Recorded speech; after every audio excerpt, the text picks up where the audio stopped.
go live. All right. Stop talking about stupid shit now. That's right. Hey, wow. Pay attention. Oh, I did that weird laugh, but okay. Yeah. I think it's possible we got your phone in my crotch. We are definitely on. Are people there? Hello? Are you there? You know what? Aaron is using a device that could record or broadcast this call, so we may have to cut that off. It's true. It's true. I think I don't know at what point it started to go live, if we got the vibrating phone in the crotch or the weird laughter, but we're definitely. Someone text him quick. It'll vibrate. But we are live, so hi. Hello, everybody. Hi, everybody. Hey, everybody. Thanks for coming to hang out with us here in February. We hope you're having a good month. How was the last month for everybody? Did you guys have a good last, 4 weeks? Sucked. For our last hangout? Are you asking them or are you asking us? Us. I mean, Yeah. I'm on the vote with Jeremy. Yeah. Mine Month has sucked. been good. Yeah? Okay, Yeah. that's 2 for no, 1 for yes. I had a Aaron? service come in here and clean this house, and that was awesome. That's awesome. Everything's always sunshine and rainbows and unicorns in my world. I had a gift certificate for my mom, but if I had not had it, it would have probably been like $400. Holy Jesus balls. You did the deep cleaning. Yeah, I did the deep clean. Like if you do the like random every month thing, it would have. I want a deep clean. They even scrubbed him. They scrubbed me They got down. in there and The fans are loving But this. no, You know, there were that's a real like thing. places that I was like, oh, you can never get this clean, and they did. It's excellent. So, They actually have that. They have this thing called dry brushing. You can have it as an add-on service at spas. Where they literally just take a big brush and they just dry brush your body for you. What kind of spas are you For you. going to I today? have a prison flashback to that. I wouldn't want to do that. I haven't done it. It's always been like, no, but thanks. You know it's code. It's code Yes, for I'll- something else, right? Like that's they put those code things on the menu. Oh, it's not one of Oh, okay, those fair enough. places. Okay, so we're tied for 2 not so great months, 2 great months. But we haven't heard from Barrett or Jonathan. So how was the last month? Was it a yay or a nay? we're going in the middle. Yeah, it was in the Ah, So it's just a tie. Closed this time of year too, so that's always a downer. I don't think that we got to talk about our thoughts on Oscars last month because it hadn't happened yet, right? Correct. So did you guys have any thoughts on Oscars as we kind of kick off our Patreon? And you guys are welcome to send your questions. I'm hanging out in Discord. I'm watching Reddit. You can also tweet at us. So, but I was happy that Parasite swept all of the big Best Picture awards. It's the first one to ever win international film and Best Picture. Every time one of these kind of candidates comes along, they give the token like, well, here's Best International Film. You don't get to win Best Picture now. But that's not what happened with this. They gave it to Parasite across the board. The problem with the telecast is that there's nothing nearly surprising up until that point. No, the acting. All the acting categories had been chosen beforehand, pretty much. Like everybody knew who was going to win those. Yeah. So and then there was sudden Eminem. Yeah, it gets to the point where I don't like watching it because it's so like we already know who's going to win. So when they announce it, the only way you can get excited about it, I mean, unless you're really rooting for them. I mean, I was hoping Brad Pitt would win, but unless you're really rooting for that person, the only excitement you get out of it is that somebody else gets called. Yeah. Pitt had won for 12 Years a Slave as producer, right? Yeah, that was his one Oscar. That was so he was technically an Oscar. Yeah. Yeah, correct. He never won as an actor. But I'm glad they never tried to do this thing where they do with Ben Affleck, where they're like Academy Award winner Brad Pitt, Yeah. in all the movies that he's in. So I think as much as I don't dig Once Upon a Time in Hollywood as much as you guys do, he's the best part about that movie. I think. Do you think? Margot Robbie's pretty good. She's given nothing to do though, man. Besides that one awesome scene of her watching herself in the theater. Yeah, that's all I was really She's talking just He blissed out. He is the She's best just like- part, but DiCaprio is Yeah, right he's- up there. Yeah, that's true. Yeah. The acting is not the problem. Every time a new week happens, I hear a new opinion about a movie from you that I have not heard before. Oh, I liked it okay, not as much as you guys did. No, I've never heard you say that. I said that I don't like. You have Once Upon a never Time said in that. Hollywood. Never. I don't like it as much as you guys, No. but I thought the feet in the movie were really good. Yeah, there were a lot of those. There were a lot of feet for sure. There were a lot of feet. In fact, we cut some feet sins out of the script because there were so many. We cut more feet than Quentin Tarantino did. Yeah, Hey-o. exactly.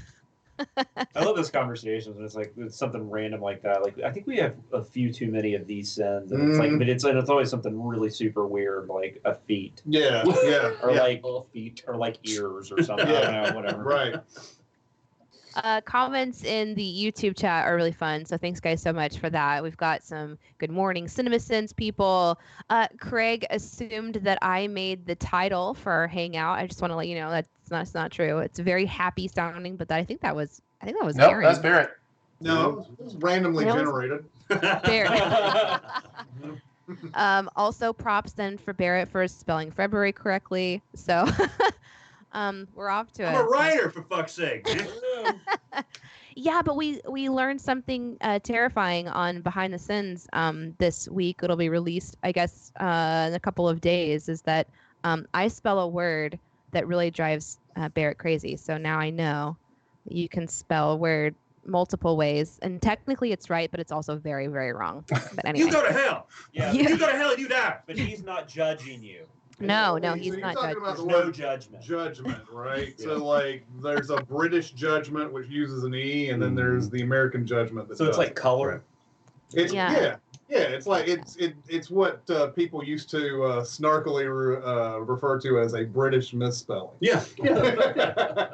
But I didn't realize that Spell you color? could spell it without the e. So Yeah. I think Canadians sometimes do the color like that. Yeah, I I think they kind of do. like it spelled They still that do. way. It's like color.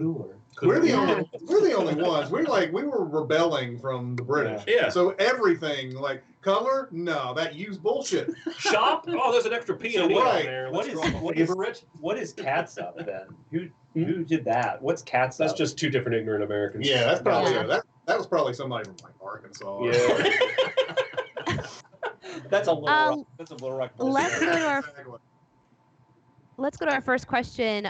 This one's coming from Discord from JCD. This question's probably been asked before, but since I'm kind of new to the Patreon Hangouts, I thought you could answer it again. It is about the Ables potentially becoming a film someday and what director you would choose, Jeremy. Oh, If they're you looking at could. me. Yeah. I mean, I think I always say Brad Bird here because he's shown he can handle really fun action adventure, both animated and live action. But I'm not gonna kick Alfonso Cuarón out of bed for eating crackers. I wouldn't turn down a Ben Affleck or there's plenty of great directors. Christmas K might be really good. John Favreau would be good. John Favreau might be really good. I want to see like Ari Aster's Ables. That's what I Oh, want. see, no, no. David So now we have our Luiz's no list. The Ables. Jordan Bell Roberts. Oh my God. That'd be hilarious if he took that project, did not Had no realize idea. that he had any assassociation with And that's it. how it would happen. He's like tweeting out, "I'm really super stoked, man." Yeah. Then finally somebody would be like, this guy. Yeah, it'd be like that. It's gonna be like, who's gonna tell him? It'd be that Yeah. tweet. Then the you know? next day in Variety, it'd be like Jordan Vogt Roberts leaves because of Canadian He's a month into shooting. Has he done anything since Gone? Well, Not a feature. he went to Vietnam and got nearly killed by these guys that jumped him, and then he Oh, I spent did like not a hear year. this. He spent like a year working with police and got them all arrested. Oh, like- wow, I did not hear that. Like that guy is a badass. That's I'm crazy. not saying a bad word about I'm that not, I'm guy. not saying about it. I was really curious if you had done anything. But that's what he's developing. Metal Gear Solid. Too. Mhm. Good for him. Good question. Well, that was interesting for me. I definitely recognize Brad Bird. So everything else that you said was confusing for me, but that's Sam okay. Raimi. That's all right. We'll get you there. Sam We'll Raimi. I will learn. It will take me time. So here's a question from me for you guys. Sin Week is coming up. quickly. I was just curious if there was something that you're really excited about this year that's sort of you're getting pumped for that you wanted to tell people about, that you can tell people about. Well, And there's some things you obviously can't. I'm excited about the opening night meal Yeah. at Cinema, where we held last year's meal, because I'm going to pick different options this year. Last year we had like a steak, a chicken, and I think a trout option. This year there will be scallops as an option. Ooh. And those scallops are good. And I'm very excited about the food aspect of that opening night, and just seeing the new faces and the people who came last year, and kind of having that camaraderie and community again a second time around with the return people. I'm geeked about Sin Week. I want to talk about the member only videos we're releasing, because one of them is a video that I wrote on at least a year ago, I think, and so there is something about people finally being able to see this thing that we've already created, and then kind of giving that to our members. So that's fun stuff. Yeah, that's a fun video. Yeah, I forgot it was you and Yeah. me. That was my first exposure to this particular phenomenon, and it was first major exposure. And I watched the damn thing too because I had to work on the edit. Well, you know what? Hey, you know what? Last year we told people what they were going to be ahead of time. Are we going to do that again? Are we going to announce what those videos are going to be? Let's not decide during a live It's a great idea. It's a great idea. You shut your face. Shut it. I already did on Twitter announce that one of the bonus sins videos will be us doing a 2020 lens on the original Avengers film. So redoing the Avengers sins video with our modern day seeing approach. That is one I already announced. So we can re-announce that here on Twitter or other places. And Danae is watching Human Centipede. Yep. Yes. She's Yeah, not I'll be sitting it. watching She's that. just going to watch Yeah, it. she just wanted to watch it. She'll tell you about it Yeah. some week. Yeah, exactly. I'm like peel my eyes kind of open so I don't miss anything. It'll be like Clockwork a, Orange, She's man. even got Human Centipede cosplay ready for the weekend. Oh, so- nice. Yep. Nice. yeah. Have you seen You know, Human No. it's made out. That is a movie made I'm out not of- never gonna watch unless I'm forced to. Liz. Which one is it? Which one are you never Human gonna watch? Centipede. Oh, I just assumed you'd seen it. Nope. Okay. Well, I don't think any of us I have. respect you more. Here's a one from Discord. This is for anyone who's had a beard. They're curious about what beard oil you use because there was a lot of chat about how amazing the beards looked and or look currently. Oh, I know, thanks. it's I think I'm the random. only one with a full beard, I guess. So I've got a guy, it's called the Beard Club, and they were actually, I clicked through at the beginning of one of our pre-rolls for our CinemaSins videos. And I was like, hey, I'm actually going to use one of the people that are technically sponsoring us. And so I got on, and it's very nice. It's good oil. But I switched oils because Aaron provided us some promotional stuff. Yeah. And one of them was from a movie called The Lighthouse, where Willem Dafoe has an epic beard. And in that box is something called Wiki Oil. And so I've started using that. It's lovely. Good. That's excellent. Mhm. So go out. You can't go out and get it. But imagine how soft and fluffy it is. Mhm. How was the Midsummer Skull? Did you? You know, I've got it up on my shelf as like a Right. because it's so Right. pretty. I haven't drank it Yeah. yet. Skull!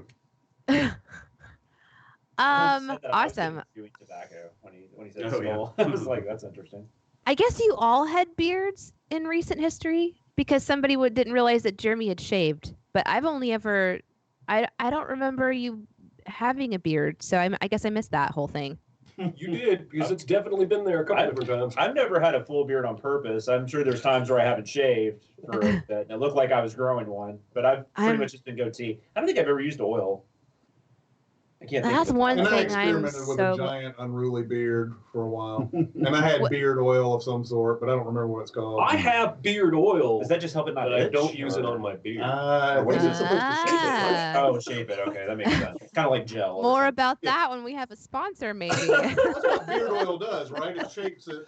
And makes Gives it a little more volume. Or I think it just or is keeps it it, just a just fluffy thing? conditions it. Just a fluffy thing? Well, yeah, it just softens it. I've It's got like like a conditioner pretty for your prickly beard. Oh, okay. Yeah, it's conditioner for that prickly hair. Mhm. We're going to Reddit for our next question. This one comes from somebody, CA Monkey, maybe, or CAC Monkey. I don't know. Have you ever thought about doing a BookSins, like CinemaSins, but for books? I loved this question because then my brain went to like trying to figure out here. Hi, I'm holding a paper. Sorry. Where I'm trying to figure out how we would even do that because their books are so long. And how would you make it entertaining? And would you it basically be like a book club, more like of a live thing? But anyway, it was an interesting question. I think I know the answer. It might be no, but Pretty good idea. This was discussed a long time ago.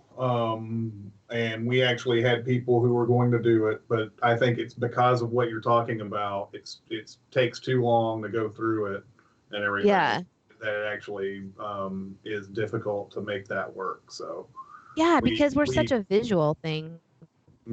Yeah. Yeah, what am I going to do? Show you a page of the book and then make fun of the font? Yeah. Oh, they use Times New Roman. Right, exactly. Yeah. Yeah, you have to make that joke every chapter. Yeah, exactly. But I think it would be, I like the question because there's such a passion in the community for entertainment and for things that we consume. And obviously there's a lot of book lovers. A lot of questions too about just your favorite books that have been turned into movies and things like that. We see those every month. So, but that might be kind of a neat thing to just have more of a book club style read through than it would be something that would make it to a popular channel. But yeah, I think it would be more of a podcast than a video where we go. Tell the listeners this month we're going to review, talk about, discuss this book, Flowers for Algernon, Where the Red Fern Grows. And then, everybody can listen to our discussion and play along in the comments. But as a video, I don't know how that would work. Where the Red Fern Grows is one of the only books that's made me cry. Mm-hmm. I was really young, but of course. My mom still tells the story of me sitting by her in the car while she was driving, just bawling my eyes out like I was inconsolable. Aw, that's such a bummer. I had that book too, where I just couldn't stop crying because a character died and I couldn't believe it. I actually kept going back and reading the chapter over and over again, hoping that maybe it would change somehow. It was horrible. Yeah. But that's a good that writing. Was 50 Shades of Grey? Yes, when I was 8, Question from the YouTube. Worst opening scene in a movie? You can think of one. Maybe one that opening scene in a movie. Something that you're watching and you're like, this is not great. I'll tell you a controversial one, I guess. And I guess it's not the opening scene, but it's the opening big scene. I watched this again recently. I know you guys like Moulin Rouge, but that first if you can thing is so fucking manic and so smashing together so many different songs that I get a fucking headache watching it. There you go. That's my it's not the worst of all time, but it is bothersome to me. Well, I think that's pretty awesome to pull that out for a question that just flew out to time to think about it. Does anyone else have one that popped into your head? No, I was thinking that there's got to be some comic book adaptation that has one of these big action opening sequences. Or a Bond film. Yeah. Age of Ultron. Age of Ultron, yeah, but I didn't even remember that one actually. Where they're going through the snowy landscape. Oh, yeah, that's so not fucking good. CGI. Yeah. Is the opening to Kingdom of Crystal Skulls the refrigerator? Because that's really bad. That's in the middle. Oh, crap. That's somewhere in What's the the middle. opening of that then? Probably nothing good. I don't remember, but I know that Kingdom of Crystal Skulls. Answer. I don't remember, but I do know that it takes him to go. He has to go through all that fake town and all of that. I only seen it once. But yeah, there's got to be some comic book adaptation. Age of Ultron's a good one, and they do that shit that I don't like, where they're like, we got to have that splash shot, everybody like together and everything. Iron Man is flying at the exact same rate that Cap is running, and that Hulk is running, and Black Widow's running. Plus, the thing about Age of Ultron is where the series of Marvel movies started to like not tell you things because they had Agents of S.H.I.E.L.D. and all this. you had to like to really know why they were attacking this facility. It was like Agents of S.H.I.E.L.D. was you had to know Agents of S.H.I.E.L.D. Yep. And I mean, by the time it's done, you're like, oh, okay, all right, I get this. But like, it's still you're like, what is this? Why are they here? They're mid-action. It's not even like, okay, let's go. It's like they're already fighting fools. I was trying to think of the opening of the first Avengers. It's Loki. But that's mainly a bunch. The opening of the first Avengers is Loki stealing the Tesseract, and that's a good answer to this question because that scene is kind of like you totally forget about it. That scene like sets up all this stuff too. That you're like, now that you've gone all the way through Endgame, you go back and you watch that first part, and you're like, wait a minute, but and then like when he starts shooting people, it's just like close-ups, real quick edits, nothing, you don't understand anything that's going on. Scream 3's bad. The Liev Schreiber, because Scream was also so built up on its openings by that point. Remember that Scream 4 is even worse. I like the Scream 4 opening, so really, yeah. Even though aren't there like 2 of them that are fake? Yeah, maybe even 3. Maybe even 3. I don't know. At least I enjoyed what they were going for there. Scream 3, it was just like a reiteration of like what the first 2. Oh, I hate Scream 3. I'm not. No, I know. 4 is better than 3. But when first time I saw 4, I could tell it was fake immediately. Yeah, and then they went to another one, and I could tell it was fake immediately. And I was like, how long is this joke going to go? Yeah, because then you got then you got Kristen Bell and Anna Paquin are in the one that's fake, and there's at least 3 or 4. I can totally see people not liking that opening, but I kind of good answers. I've got a couple more. All the documentary-ish type stuff at the beginning of Interstellar always feels a little weird to me, like all the Dust Bowl stuff.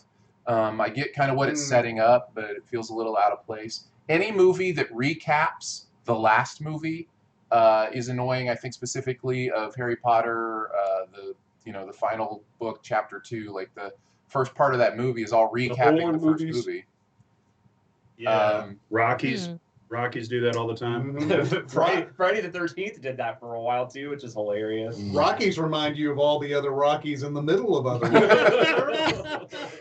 No, the beginning of Rocky 2, though, I think is literally the end of Rocky 1. Yeah. Remember when we said Friday the 13th Part 2 and like the first 7 minutes of that movie or the final 7 minutes of the original film? Yeah. It's crazy. It was their way of getting it featured. And then the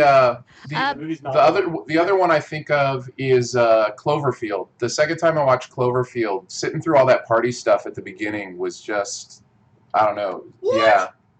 That's the best fucking part, really? Dude. No, I agree with him. What? You're wrong. No, it's drunk guy, T.J. Miller. Yeah. Drunk guy. Yeah, well, he's I know. but like he's going through and you establish that he's got a crush on Lizzie Kaplan. Lizzie Kaplan. I'm not saying it. Like he's establishing the whole fucking thing. It's setting up the whole mood. The whole rest of the movie doesn't work if you don't set up that mood of like a normal. He's going out on assignment to Japan and blah blah blah blah blah. I love that opening. The very idea of the camera being used at all doesn't make sense unless they're doing that. Yeah, exactly. Maybe you're misunderstanding. I'm not saying that expositionally it isn't needed or that the movie works without it. What I'm saying is that once you know all that stuff and you sit through it a second time, there's not a lot entertaining about it or exciting about it. And I'm ready to get on to like the other stuff. And it takes a while. Okay, so you want to plug in Cloverfield, and there's immediately meteorites coming down. The second time I watched it, yes. That's what you want. Correct. Because for me,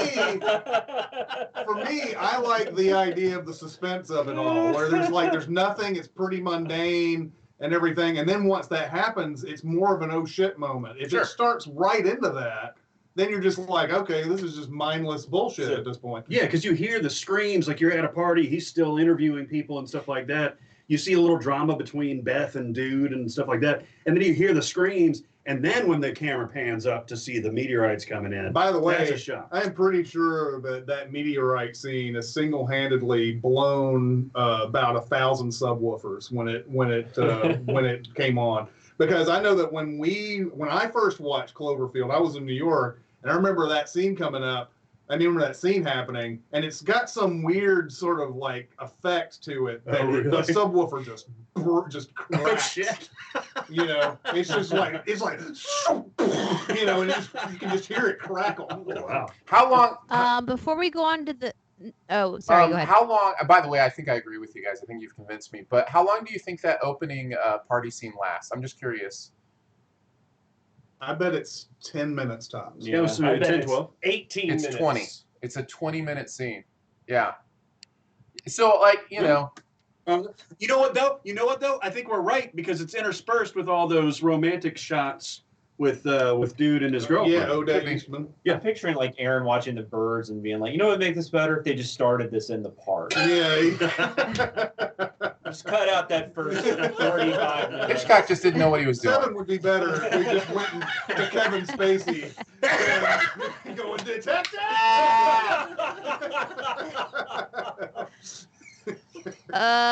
So there's some questions about wanting to see Jeremy's shirt. I love the artist that's on your shirt. It's Nathan Pyle, I think. Is that right? Yeah, I think it's Nathan Pyle. He does these great comics, which are kind of like an alien coming to Earth and sort of their interaction with everyday items. Wasn't that a TV show? That was like 30 Rock from the Sun, right? Wasn't that kind of the concept of that one? Third Rock. Third Rock. I want to see weird. I want to see that show though. Like, Yeah, right? I actually let that go through my head without feeling I needed to correct it. I like that, like John Lithgow and they start dating and they meet, start dating and have a little family. John Lithgow's God. great in that. That would be show. amazing. Support 11, baby. Yeah. Question about any possibility of a mini pod on cats. Oh, Nope. no. Not at this point, no. But super tease, we may get to do something really cool with that movie later this year. That's all. Oh, that was actually something that somebody brought up also in the YouTube chat. By the way, the cat's question came from Turd Ferguson. So thank you for that question. Another one that was in there was from Slab, who's asked about like alluding to something on Twitter, your tweet, Jeremy. So maybe those two things the same. I don't know. I actually literally don't know. No, we tell you after we stop going live. We just can't tell the fans yet. Oh, good. I get to know. You can be in the know. I gotta make sure I end the stream first. Yes, you do. Yeah, we got to make sure we do that. Question also from YouTube, from BSimp. I know I ask this almost every month, so I'm sorry if you guys have actually addressed this before, but will we get Back to the Future Part 3 at some point in time? This poor guy. Oh, man. This poor person has asked me on Twitter thousands of times about Back to the Future 3. I can say this. It is the 30-year anniversary of the movie. Oh, yeah. And there is a very good chance of it being done this year. Yay! There you go. Now you can rest easy. And that's something that we would love to do what everybody, wants. That would be super fun. But so continue to like put your requests in and let us know if you have something that you want us to try to send. We'll do our best. But that's fun. Oh, a little Patreon inside scoop. I guess, yeah, because it was like November or something. Was Yeah, the second they shot them simultaneously. I still remember that being really. I saw both of them at Williamson And then Square. one I think was like November, and the next one was May. Yeah. From Reddit, Lawyer Morty asks, what do you all think of parody movies in general, like Meet the Spartans or Epic Movie or the Scary Movie series? Okay. So, all of that stuff that Jason Freeberg and Aaron Seltzer did, those are awful. Almost all of them. Date Movie, Epic Movie, Meet the Spartans, they're all very reference heavy. They don't do anything with the references. There are some contemporary references that nobody would even understand they throw in there. Like they had Leave Britney Alone dude in one. They had Britney shaving her hair in one. Like nobody knows what this is. It's a movie made for that week in that. Yeah. Well, yeah, no, they were seriously like, because they wanted it to come out like the summer it came out. It was parodying the movies that were out that summer. So like it was literally parodying what was in the trailers. Yeah. For those movies, it was crazy. But if you want to go and do real parody movies, you go back to the Zucker brothers and you do Airplane and you do Hot Shots and you do. Although Hot Shots was Jim Abrams who did that one. Right. But you do Hot Shots, you do The Naked Gun, you do Top Secret. Top Secret. You do all of those. Airplane is fun. I mean, it's funny because they're making fun of like all the airplane disaster movies, but it's very specifically Zero Hour that they're making fun of. In fact, the writers of Zero Hour have a credit on Airplane. And then also Mel Brooks, Young Frankenstein, yes. Saddles. Those are some of Spaceballs. my favorites. Yep. But God, yeah, Airplane, Top Secret, and Naked Gun. Those are all 3 A's. Yep, I agree. Just fucking amazing. Airplane 2, which the Zucker brothers didn't do or anything, isn't good, but it's still 1,000 times better than Date Movie and Epic Movie. What do you think? Well, in the Wayans, I mean, I'm Gonna Get You Sucker was pretty good. Yeah, and then he directed the Keenan Ivory Wayans directed the first Scary Movie, which Seltzer and Friedberg were a part of that as writers, but he directed it, and you can tell there's a difference between. The other Wayans were writing it too. There are moments in that. I like it. No, the first Scary Movie has some of the all-time crowd reaction stuff I've ever seen. A good underrated one that's grown on me is "Don't Be a Menace" to South Central, which is also the Wayans. That was the Wayans brothers. Yeah, I mean, "Don't Be a Menace" is a funny one. Yeah, that's got some moments for sure. Fear of a Black Hat. Is technically a parody. Yeah, Rusty Cundiff. Yeah. I mean, even like This Is Spinal Tap is kind of in that playing in that that playground or whatever you want to say. Everything that Chris said is 100% true. I would throw in Robin Hood Men in Tights is actually kind of funny as a more recent one. And then somebody who I think has kind of changed the parody genre a little bit, and you wouldn't think of it, and maybe this is a weird take. Edgar Wright, when he did Shaun of the Dead, that's kind of a parody movie that's also a great zombie movie. Like it's really interesting. Yeah, kind of. How he I think that's kind of more in the vein of Scream, though, where you have like comedy, but it also is what it's trying to be. Sure. I don't know that it's making fun, but I know what you're saying. Yeah, and I guess you have to debate too whether or not those movies have to have the same kind of jokes in it. Like Airplane's got a lot of slapstick in it, and a lot of just like bizarre and goes a really long way to tell jokes and things like that. That something like Shaun of the Dead wouldn't be doing. But like, I don't know. I think that's interesting though. I think that's you could, because you definitely don't have Shaun of the Dead if you don't have George Romero and the stuff that came before it. So there's something there. I mean, I totally and then the other one would be Walk Hard. I think is another really good. Walk Hard's fantastic. You win. That's Kasdan. You win. Jay Kasdan. Yeah. I never realized how easy it was to cut someone in half on accident.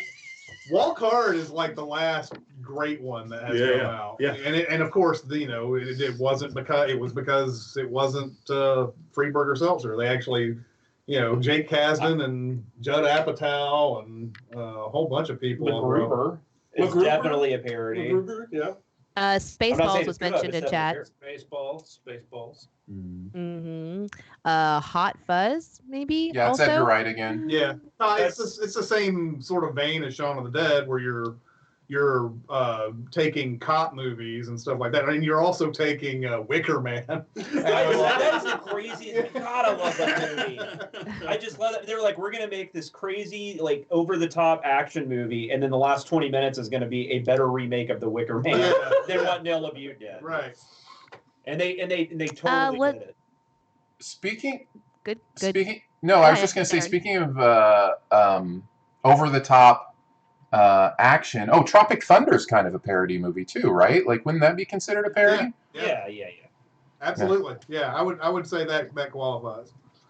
I know that one. Again, like even Tropic Thunder, like I think the thing about why Airplane is such a classic is that they're willing to do, and in fact the Zuckers like identified the number of jokes, the number of different kinds of jokes that are in Airplane.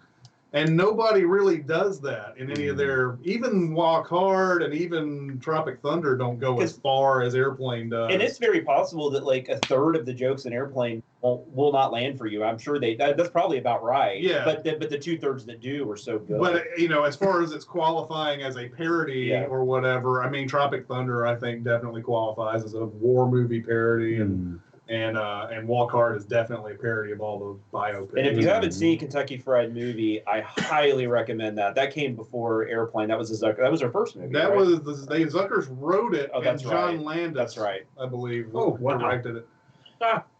I think I always get this confused because they did Amazon Women on the Moon. Yeah, that was a few different directors. Yeah, and so yeah, I don't know, but I think Amazon Landis Women on the Moon's not very good.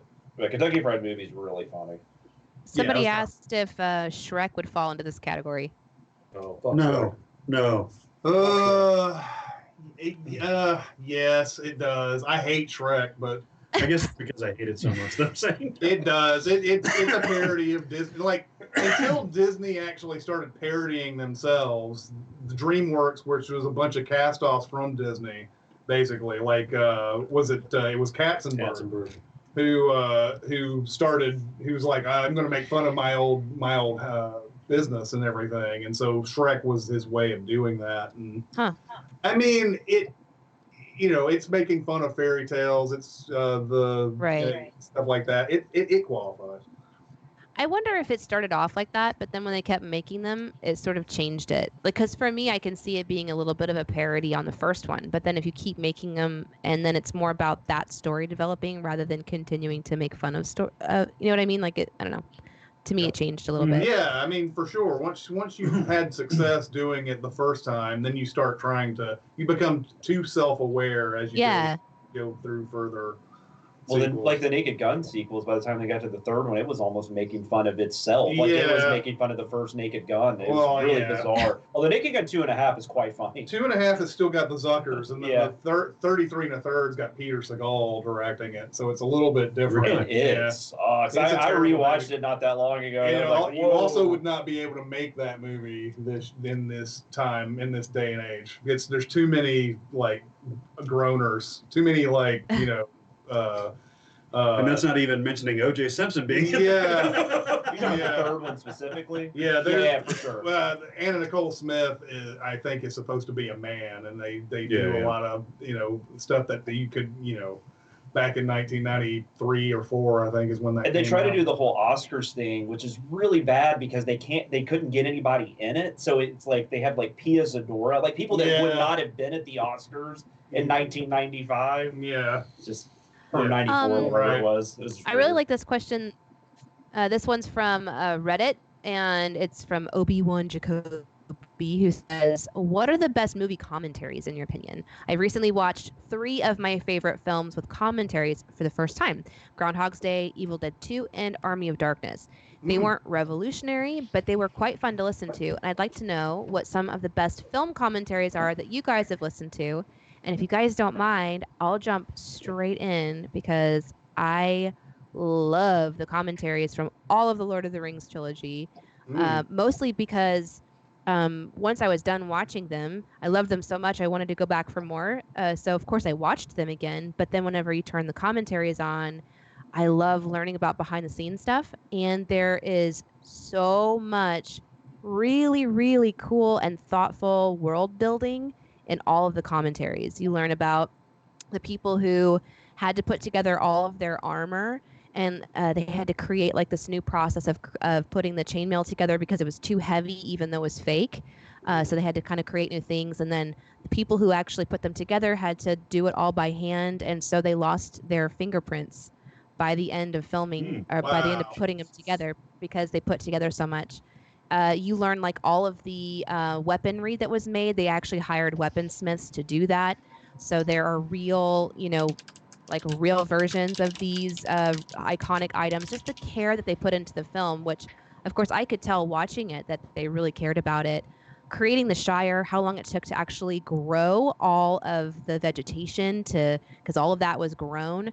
And there's just so much. I mean, I could go on for 20 minutes about what I learned in the commentaries of Lord of the Rings. So if you like that film and you haven't watched it, I would highly recommend it because the passion that those filmmakers had to put into it.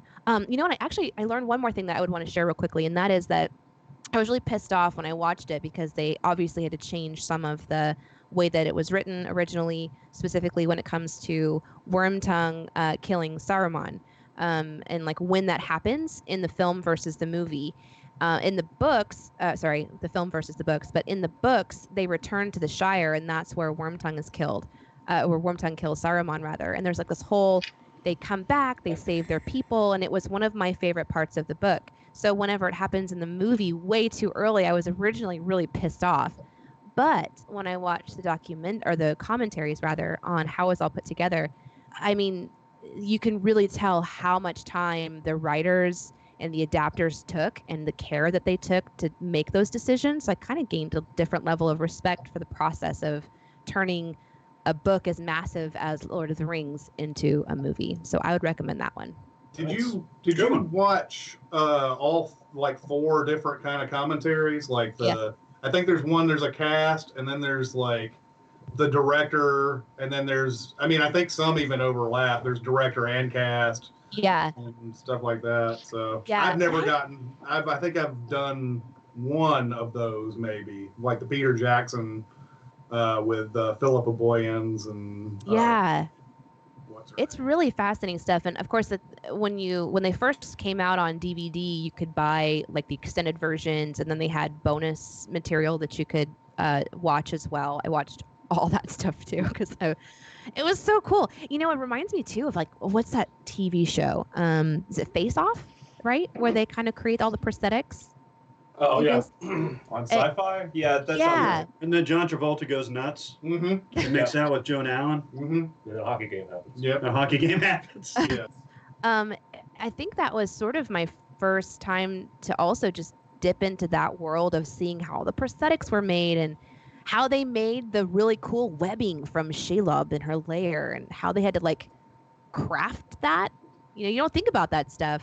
You're just watching it, loving it. You don't think about how much it took. So, but anyhow. I haven't watched a movie with commentary in a long time. I used to do this quite a bit, but Alexander Payne's on Election is a really great commentary. He tells you all sorts of stuff, and he's also points out things like, you know, here's some things that are probably only important to me, but I want you to know what it is that I was going for here. The Jake Kasdan one on Zero Effect is a really good one. And I'm trying to think if there's any other ones that I remember, but those are the 2 big ones that I remember. One that's fascinating to me. Oh, I'm sorry, Jay. No, go ahead.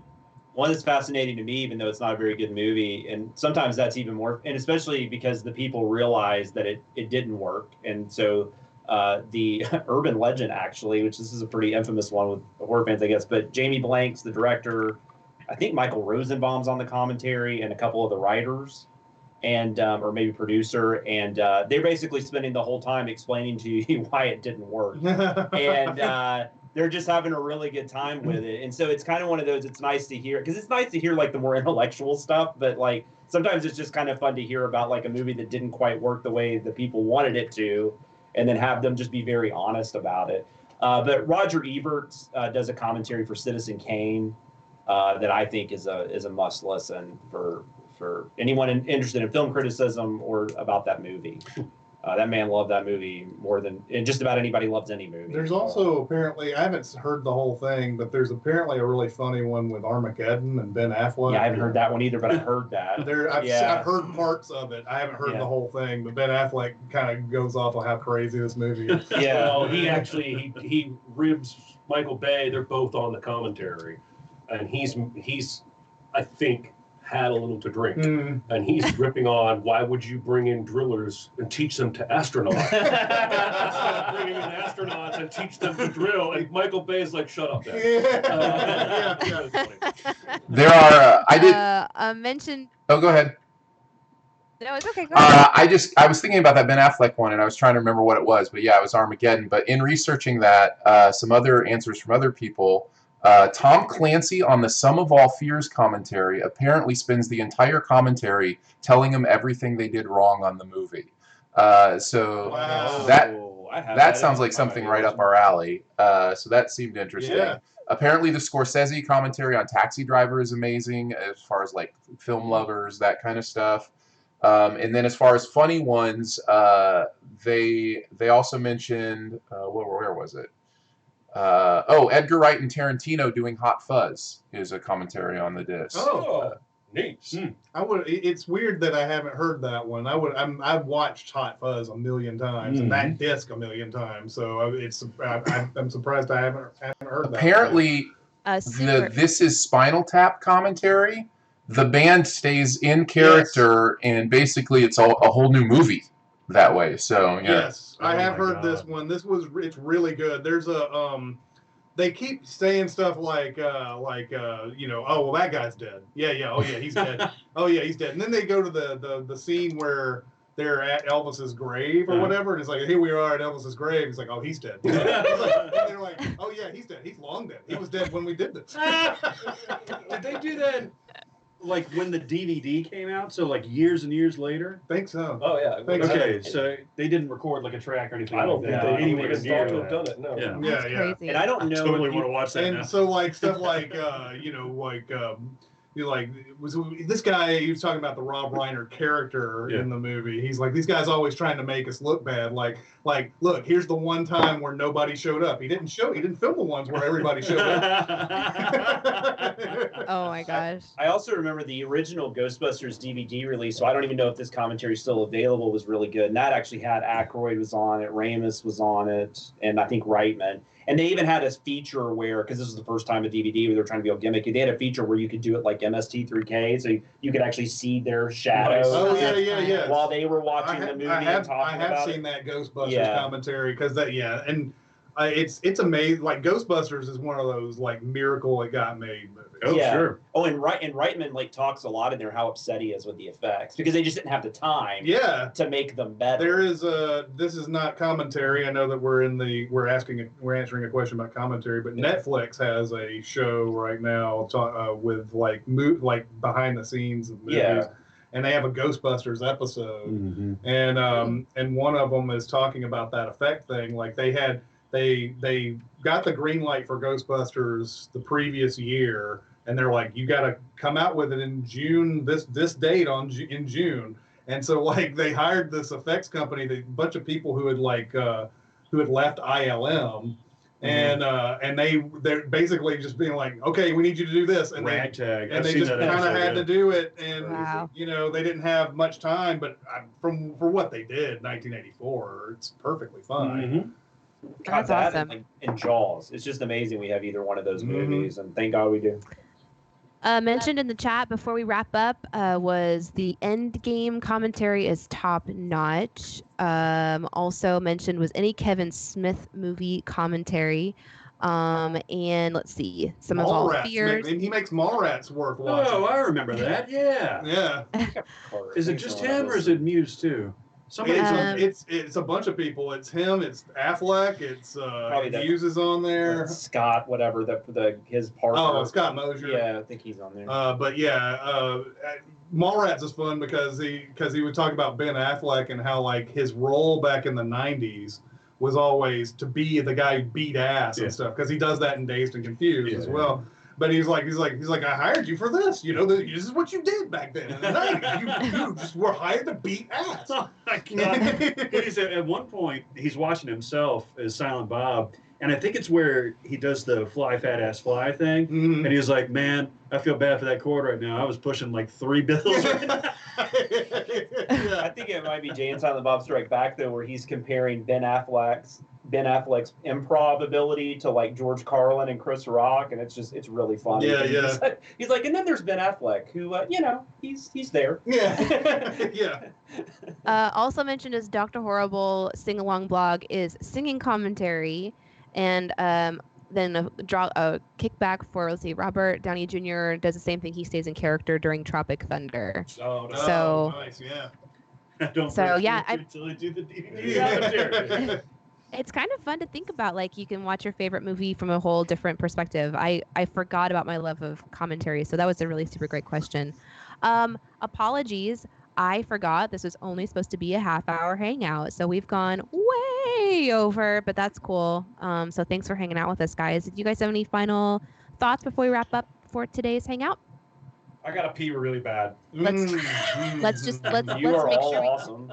You're like Roger Avery at the 1994 Oscars. Yeah, exactly. Exactly. Spread the word. Tell everybody about all this stuff and Sin Week and stuff like that. Get everybody signed up so that we can all watch these wonderful videos together and the live streams and the podcasts and Jeremy needs to pee. Bye. Yes. All right. So bye, guys. Till next time. Bye. Bye. We love you. All right. So, Gotta press the button. end one stream and start another. No, don't.